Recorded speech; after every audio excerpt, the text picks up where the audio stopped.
Hello everyone, welcome back to my channel. My mafia classmate का next episode लेकर आई हूँ। प्लीज़ प्लीज़ चैनल को सब्सक्राइब करना, लाइक करना एंड कमेंट करके बताना ये एफएफ कैसा लग रहा है आप सबको। एंड गाइस, मुझे बुखार आया है तो इसी वजह से मैं कल वीडियो अपलोड नहीं कर पाई थी। आज काफ़ी बेहतर महसूस कर रही हूँ। तो चलिए शुरू करते हैं आज का एपिसोड। पिछले एपिसोड में हमने देखा था जहाँ पर लैन कुरैन को उनका सही जगह विंग ने दिखाया था।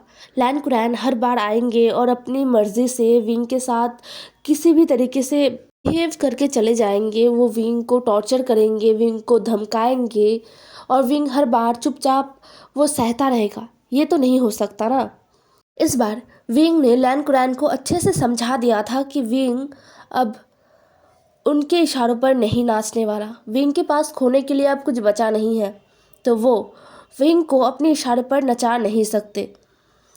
और फर्स्ट टाइम विंग ने अपने लिए स्टैंड लिया है। इसे देखकर ही वांग जी बहुत ही ज़्यादा खुश हो गया था, बहुत ही ज़्यादा।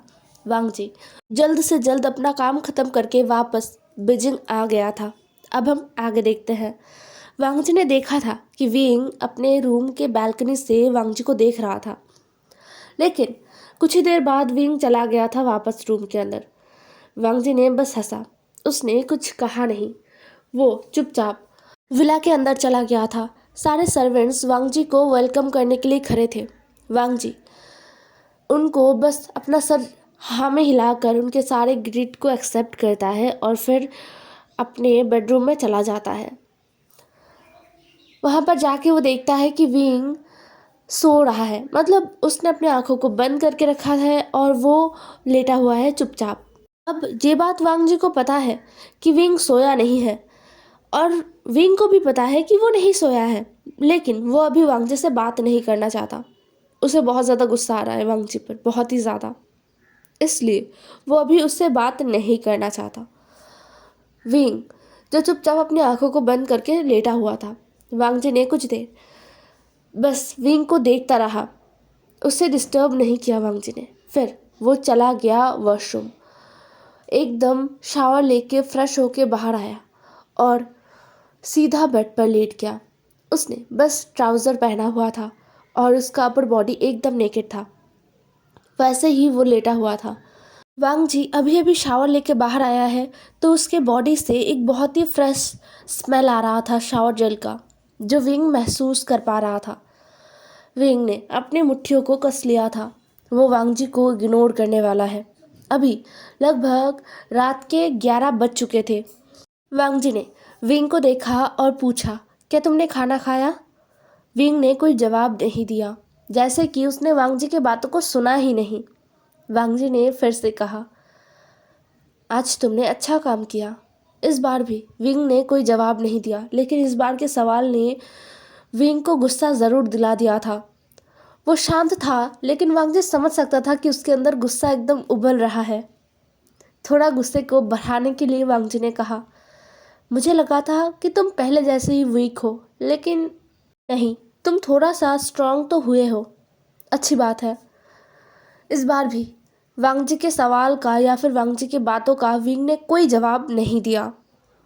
अब वांग जी ने अपने एक हाथ को ले जाकर विंग के कंधे पर रखा। वांग जी का हाथ एकदम ठंडा था और वो जैसे ही विंग के कंधे पर लगा ना, विंग का पूरा शरीर एकदम कांप उठा था। विंग ने अपने आप को संभालने की कोशिश किया। वो अपने मुंह से एक भी शब्द नहीं निकालना चाहता था और वांग जी विंग के मुंह से शब्द निकालना चाहता था। वांग जी धीरे धीरे अपनी उंगलियों को विंग के बैक पर, मतलब विंग के बैक नेक पर स्लाइड कर रहा था। पहले 2-3 बार तो विंग सिहर उठा था, उसका बॉडी कांप गया था, लेकिन अब विंग ने अपने आप को सख्त कर लिया। वो फिर से बिना किसी रिएक्शन के पड़ा रहता है और वांग जी विंग के इस एक्शन से हंस पड़ता है। उसके हंसी का आवाज़ जो बहुत ही लो आ रहा था, लेकिन फिर भी विंग महसूस कर पा रहा था। वो अब बिल्कुल भी सहन नहीं कर पा रहा था। विंग को मन कर रहा था कि वो उठे और वांग जी का गला दबा दे।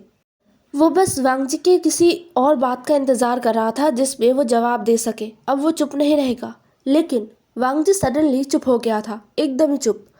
एकदम उसने हरकत करना भी बंद कर दिया था।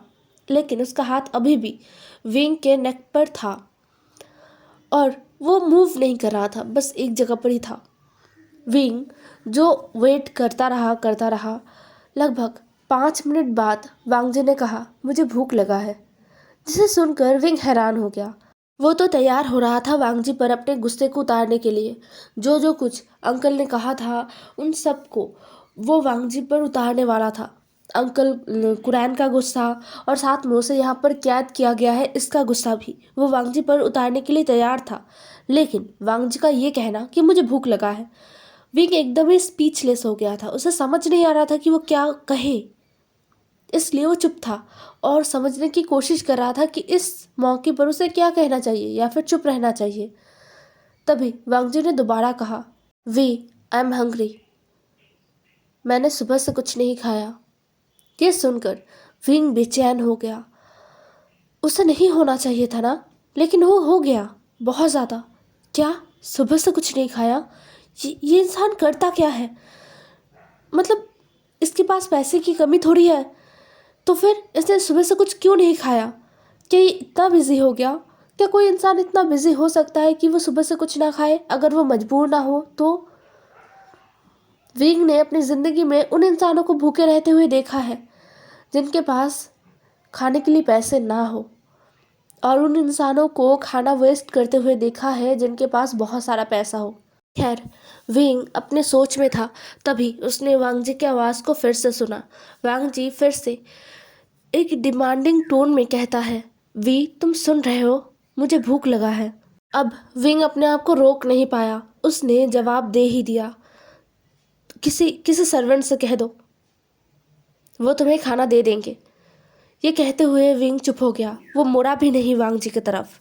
वांग जी कुछ देर चुप रहता है और फिर कहता है, सर्वेंट्स वो तो शायद सो गए होंगे, छोड़ो तुम भी सो जाओ। ये कहते हुए वांग जी चुप हो गया।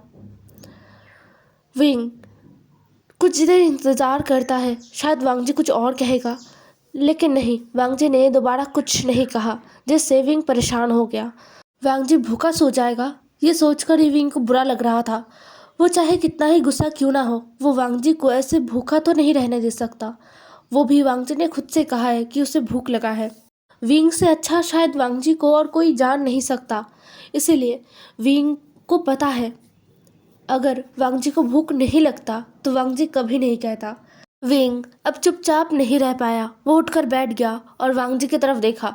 वांग जी जो सीधा लेटा हुआ था और इतने बड़े बेड पर भी विंग एकदम कॉर्नर में था और वांग जी एकदम विंग के पास, और वांग जी के पास पूरा जगह खाली था। उस जगह पर लगभग आराम से 3-4 इंसान सो सकते हैं, इतना जगह खाली था।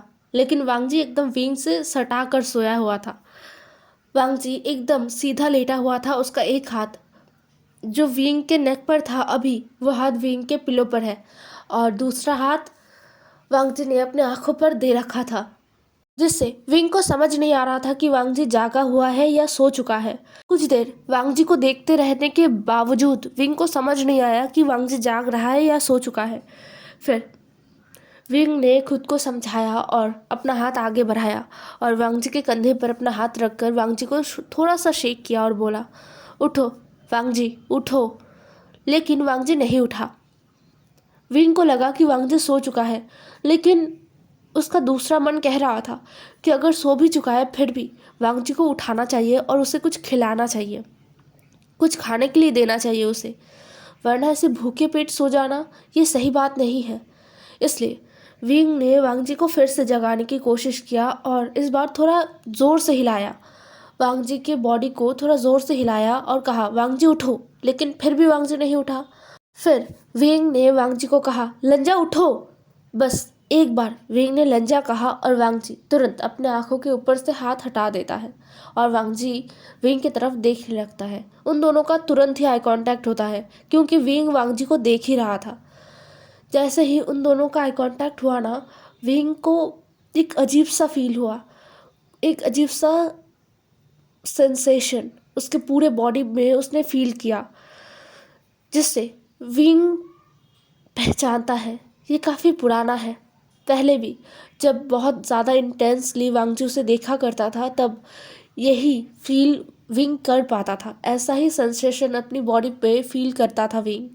आज भी कुछ ऐसा ही हुआ, लेकिन विंग ने खुद को संभाला। उसने अपनी आंखों को बंद किया और खुद को संभाला। फिर उसने कहा, लंजा उठो। वांग जी चुपचाप एक अच्छे बच्चे की तरह उठ गया था। उसने एक सवाल नहीं किया विंग से, वो चुपचाप उठ गया। फिर विंग बेड से नीचे उतरता है और बाहर चला जाता है कमरे से। वांग जी चुपचाप विंग के पीछे पीछे निकल आता है। वो एकदम ही विंग के पीछे था और विंग को फॉलो कर रहा था, जैसे कोई लॉस्ट पपी अपने मालिक को पाकर उसे फॉलो करता है, या फिर कोई बच्चा। विंग बाहर आया, उसने देखा हाँ, सारे सर्वेंट्स शायद अपने अपने रूम में सो रहे होंगे या फिर आराम कर रहे होंगे। नीचे जो ड्राइंग रूम है ना, उसका लाइट ऑफ था, लेकिन फिर भी बाहर लाइट चल रहा था और उन लाइटों से ड्राइंग रूम साफ साफ दिख रहा था। विंग नीचे आ गया और सीधा किचन में चला गया। वांग जी भी विंग के पीछे पीछे किचन में चला गया। विंग ने किचन के हर एक शेल्फ को, फ्रिज को अच्छे से तलाश लिया था, लेकिन उसे एक भी कुक फूड नहीं मिला। विंग हैरान हो गया, क्योंकि जब उसे डिनर सर्व किया गया था तब बहुत सारे आइटम्स थे वहाँ पर, मतलब बहुत सारे साइड डिशेस, मेन डिश, कुल मिलाकर 7-8 तरह के डिशेस उसे सर्व किए गए थे। उनमें से एक भी नहीं था। हालांकि विंग ने नहीं देखा था कि वो कितने क्वांटिटी में बनाए गए थे। विंग ने सोचा शायद फूड घर में जितने लोग हैं उनके लिए बनाया गया था। वांग जी तो था भी नहीं, और वांग जी के आने से पहले सबने डिनर कर लिया था, इसलिए फूड नहीं बचा है। तो विंग ने अब ढूंढना बंद किया और तुरंत अपने हिसाब से कुछ बनाने लगा। वो वांग जी के लिए अभी नूडल्स और राइस सूप बनाएगा। तो विंग ने एक गैस पर नूडल्स बनाने के लिए रख दिया था, मतलब बॉईल होने के लिए रखा, और दूसरे में चावल चढ़ा दिया था राइस सूप बनाने के लिए। वांग जी चुपचाप किचन शेल्फ में टेक लगाकर खड़ा था और विंग को काम करते हुए देख रहा था बड़े ही गौर से। वांग जी की आंखें बहुत ज़्यादा इंटेंस था, बहुत ही ज़्यादा, जो विंग महसूस कर पा रहा था, और विंग इग्नोर करना चाह रहा था वांग जी को। धीरे धीरे विंग ने सब कुछ रेडी करना शुरू कर दिया था। मतलब उसने पहले तो अच्छे से नूडल्स को प्रिपेयर किया और फिर जाके राइस सूप को बनाया। राइस सूप लास्ट में बन के रेडी हुआ था, क्योंकि पहले राइस को पकना होगा, फिर जाके सूप बनेगा ना। विंग ने नूडल्स को पहले सर्व किया वांग जी को। वांग जी विंग के सामने ही एक चेयर लेके बैठ गया और नूडल्स को खाने लगा। बस एक बाइट लेने के बाद वांग जी विंग की तरफ देखने लगा। विंग भी वांग जी की तरफ देख रहा था, क्या कुछ बुरा हुआ है, मतलब इसका टेस्ट अच्छा नहीं हुआ है। विंग के आंखों में ये था, लेकिन वो सवाल नहीं कर पा रहा था वांग जी से। वांग जी ने विंग के दिल के सवालों को समझ लिया और कहा, तुम्हें आज भी याद है? बाय द वे, आज मुझे कुछ ज़्यादा ही भूख लगा है, तो मैं तुमसे शेयर नहीं करूँगा। ये कहते हुए वांग जी चुपचाप अपनी नज़रों को नूडल्स में गड़ा देता है और धीरे धीरे खाने लगता है, क्योंकि वो बहुत गर्म था। विंग ने वांग जी की बातों को सुना और उसके दिल में एक दर्द हुआ। खैर, उसका राइस सूप रेडी हो गया है, तो विंग ने उसे भी वांग जी को सर्व कर दिया। और फिर वो किचन शेल्फ को अच्छे से साफ़ करने लगा, क्योंकि हाँ, थोड़ा सा गंदा तो हो चुका है। वो नहीं चाहता कोई सर्वेंट उठे सुबह सुबह और उसे ये सब कुछ करना पड़े। तो विंग ने सारा कुछ साफ़ कर दिया और फिर वो वांग जी के खाना होने का इंतज़ार करने लगा, क्योंकि किसी को ऐसे खाना खाते हुए देखकर, किसी को सर्व करके जब तक वो इंसान खाना ना खा ले तब तक जाना बैड मैटर्स होता है, बहुत ज़्यादा नहीं जाना चाहिए। इसलिए विंग भी नहीं गया, वो चुपचाप वांग जी के पास खड़ा रहा। एक्चुअली ये रीज़न तो है, बट एक दूसरा रीज़न भी है। वो रीज़न ये है कि वो, मतलब विंग आज कई सालों बाद अपने लंजा को फिर से अपने सामने खाते हुए देख रहा था। वांग जी का खाने का हैबिट बहुत ही बुरा था। जब वांग जी और विंग हाई स्कूल टाइम में मिले थे ना, तब विंग हैरान हो गया था वांग जी के खाने का देखकर, मतलब वो कैसे खाता है, उसका खाने का हैबिट देखकर वो बहुत ही हैरान हो गया था। वांग जी बहुत ज़्यादा टेस्टलेस फूड खाता था, मतलब बॉयल फूड या फिर वेजिटेबल्स या फिर सैलड, अलग अलग सूप जिसमें बस थोड़ा सा सॉल्ट ही होता था। ये सब विंग ने वांगजी को खाते हुए देखा और उसे वांगजी के लिए बुरा लगा। हाँ, ये सब कुछ सच में बहुत ज़्यादा हेल्दी होता है जो कुछ भी वांगजी खाता है, लेकिन इंसान का एक टेस्ट बट होता है ना। अगर इंसान कुछ टेस्टी खा ही नहीं पाएगा तो वो क्या ज़िंदगी है। विंग के हिसाब से यही है कि ज़िंदगी जीने का मतलब ही यही है कि अच्छे से रहो, हंसी खुशी रहो और टेस्टी खाना खाओ। विंग इस बात को बहुत ज़्यादा ही फॉलो करता था अपने स्कूल टाइम में। वांगजी के लाइफ में पहली बार विंग ने वांगजी को ज़बरदस्ती रामेन टेस्ट करवाया था और उसका टेस्ट वांगजी को बहुत ज़्यादा अच्छा लगा था। हालांकि वो वांगजी के लिए कुछ ज़्यादा ही मसालेदार हो चुका था और वांगजी को वो रामेन थोड़ा सा तीखा भी लगा था, बट वो अच्छा लगा था वांगजी को। उसके बाद से विंग आए दिन वांगजी के लिए कुछ ना कुछ कुक करके लाया करता था अपने आंट से, मतलब मैडम यू से छुप छुपा कर। और वो ना वांगजी के टेस्ट बड को अच्छे से पहचान गया था कि वांगजी को कम मसाला और कम स्पाइसेस देकर ही खिलाना है।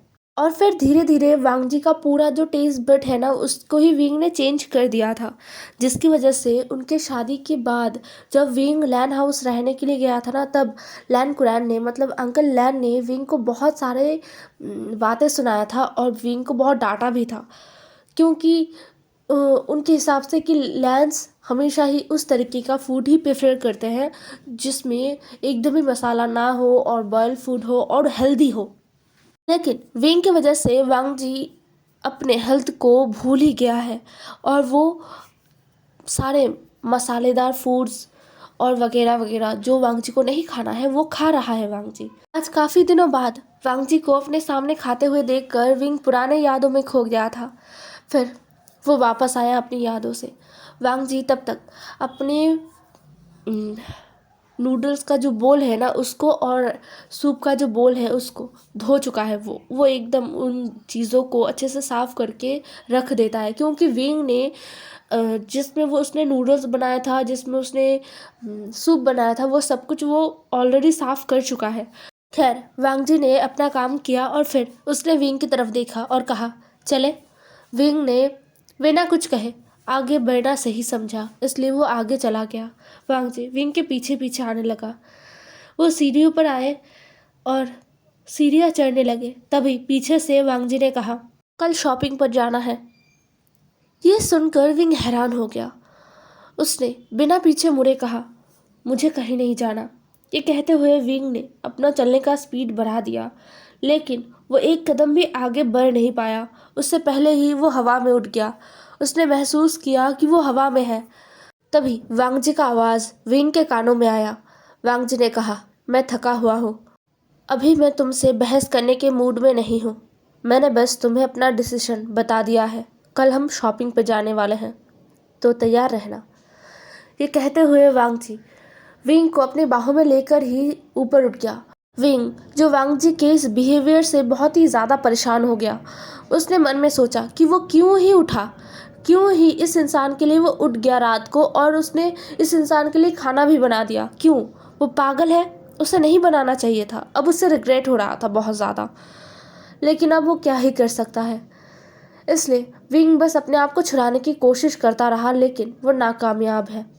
वह वांगजी से खुद को नहीं छुड़ा पाया। वांगजी विंग को बेड पर लेकर आता है। विंग को लगा आज फिर वांगजी उसके साथ इंटीमेट होगा, लेकिन ऐसा नहीं था। वांगजी विंग को लेकर बेड पर आता है। विंग को बेड पर सुलाकर उसने एकदम ही विंग को एक ऑक्टोपस की तरह जकड़ लिया। अपने दोनों पैरों से, अपने दोनों हाथों से विंग को जकड़ लिया। विंग वांगजी के चंगुल से हट ही नहीं पा रहा था, वो हिल भी नहीं पा रहा था। मुश्किल से वो अपने हाथों को हिला पा रहा था, फिर भी वो वांगजी से खुद को छुड़ा नहीं पा रहा था।